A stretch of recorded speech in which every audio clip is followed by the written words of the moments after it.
오늘을 살아가는 묵상 시간입니다. 오늘 본문 말씀 신명기 4장 5절과 6절입니다. 내가 나의 하나님 여호와의 명하신 대로 규례와 법도를 너희에게 가르쳤나니 이는 너희로 들어가서 기업을 얻을 땅에서 그대로 행하게 하려 함인즉 너희는 지켜 행하라. 그리함은 열국 앞에 너희의 지혜요 너희의 지식이라. 그들이 이 모든 규례를 듣고 이르기를 이 큰 나라 사람은 과연 지혜와 지식이 있는 백성이로다 하리라.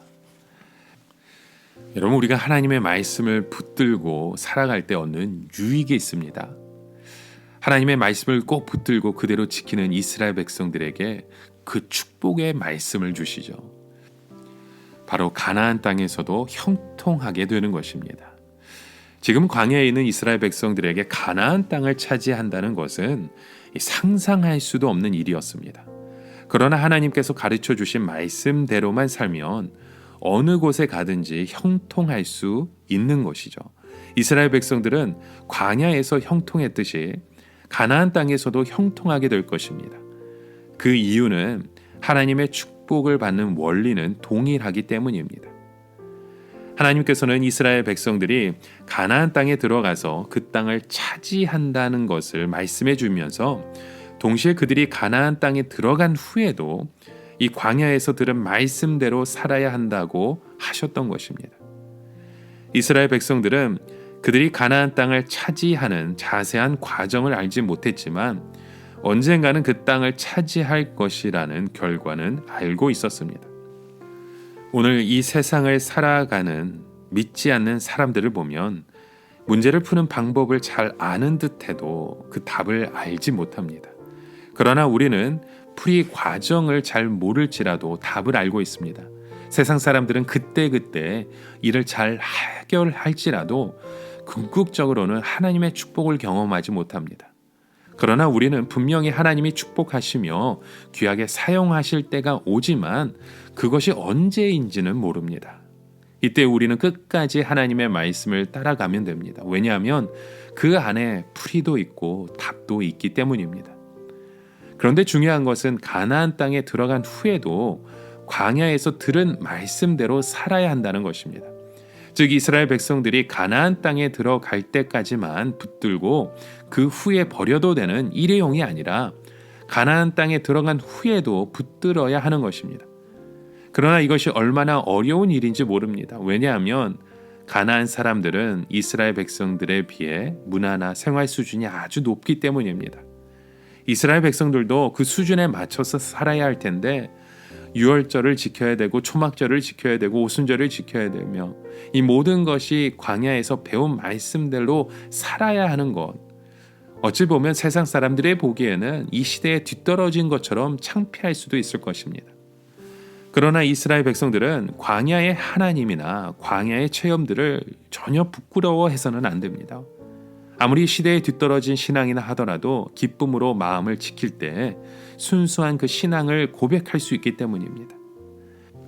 이스라엘 백성에게 가장 위험한 것이 있다면 성공하고 난 후에 그리고 유명해지고 난 후에 하나님 앞에 자꾸 교만해지게 되는 것입니다. 이스라엘이 교만해지면 하나님의 축복에 다시 닫히게 됩니다.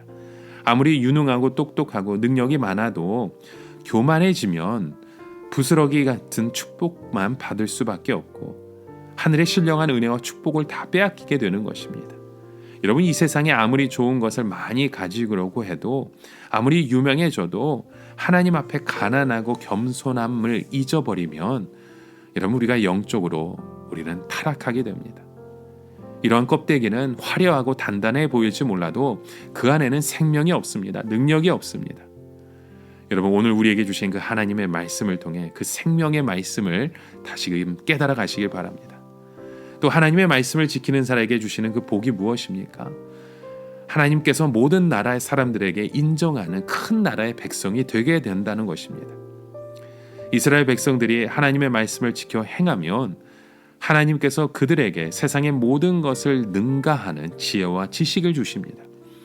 그래서 이방 사람들은 자기들의 머리로는 도저히 따라갈 수 없는 이스라엘의 지혜와 지식을 보고 인정할 수밖에 없게 되는 것입니다. 바로 이것이 하나님을 아는 지식의 축복입니다. 우리가 하나님을 알게 될 때 모든 것의 본질을 알게 됩니다. 다른 지식들은 장님이 코끼리를 만지는 식과 마찬가지입니다. 하나님의 백성의 지식은 하나님의 지혜로 세상을 보기 때문에 너무나도 정확하고 정밀하게 봅니다. 여러분, 우리는 성경만 알고 거기서 끝나서는 안 됩니다.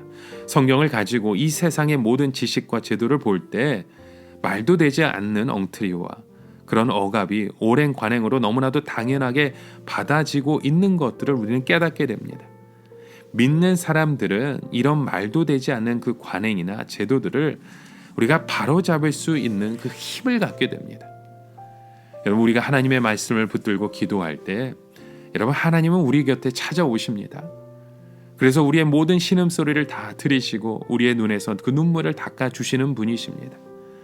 아이들을 볼 때 여러분, 엄마나 아빠가 없으면 얼마나 불쌍한지 모릅니다. 아이들을 키워보니까 이런 일은 꼭 엄마가 있어야 되겠구나, 아빠가 있어야 하는 때가 참 많습니다. 그러니 부모가 없으면 아이들은 그런 사랑을 받지 못하고 오히려 그런 외로움 속에, 두려움 속에 살아갈 수밖에 없는 것이죠. 엄마가 아이들만 멀리 두고 며칠씩 집을 부으면 아이들은 불안해하게 됩니다. 밤이면 두려워하게 되죠. 그러나 엄마의 목소리가 들리는 순간 아이들은 모든 걱정과 두려움이 없어지고 엄마의 사랑에 모든 것을 다 맡기게 됩니다. 여러분, 우리가 하나님의 말씀을 듣는 것이 바로 그런 사랑을 경험하는 것입니다. 하나님은 오늘도 우리 곁에 서 계십니다. 우리의 얼굴을 살피시고 우리의 다친 부분을 보고 계십니다. 우리가 하나님의 말씀을 가지고 기도하면 하나님은 반드시 우리에게 가까이 오셔서 오늘 우리의 모든 그 기도의 고백을 들어주시고 우리를 인도하시는 하나님 아버지이신 줄 믿습니다. 그럼 믿음의 고백을 가지고 오늘도 함께 주님과 함께 동행하시는 저와 여러분의 삶이 되시길 주님의 이름으로 간절히 축원합니다. 함께 기도합니다. 하나님 아버지, 오늘도 우리의 삶 가운데 우리의 그 신음소리를 들으시고 우리의 그 간구하심을 아시는 주님, 우리가 하나님의 말씀만 따르기 원합니다. 하나님의 말씀을 지켜 행하기 원합니다. 하나님의 그 말씀 안에 자유함을 얻게 하시고 그 말씀을 통해 하나님의 백성이라는 것을 이 세상 모든 사람들이 깨닫게 알게 하여 주시옵소서. 우리의 삶을 통해 역사하실 주님을 바라보며 소망하며 이 모든 말씀 예수 그리스도의 이름으로 기도드립니다. 아멘.